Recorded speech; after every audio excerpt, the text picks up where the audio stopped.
आपलं ठेवायचं झाकून आणि दुसऱ्याचं बघायचं वाकून, अशी अवस्था उद्धव बाळासाहेब ठाकरे या गटाची झालेली आहे. थांबा, आता सगळं ऐकून जा. तर झाले असे, उद्धव बाळासाहेब ठाकरे या गटाचे वर्तमानपत्र अर्थात सामना यामधून भारतीय जनता पार्टी आणि युती सरकारवर मराठी माणसांच्या प्रश्नांवरून टीका करण्यात आली.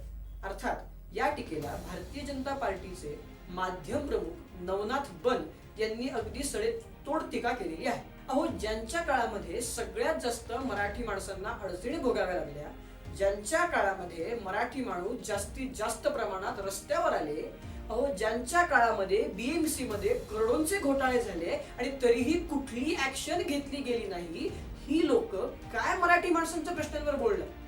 उलट देवेंद्रजी फडणवीस यांच्या नेतृत्वामध्ये पीडीडी चाळीमध्ये मराठी माणसांना कमीत कमी दरामध्ये घर सुद्धा मिळालं. एवढंच नाही तर आजही हे सरकार मराठी माणसासाठी म्हणून, मराठी माणसांच्या प्रश्नासाठी म्हणून काम करत आहे. ज्या सरकारने मराठी भाषेला अभिजात भाषेचा दर्जा दिला, त्या सरकार विरुद्ध मराठी माणसांच्या प्रश्नांवर बोलणं कितपत योग्य आहे? तुम्हीच सांगा.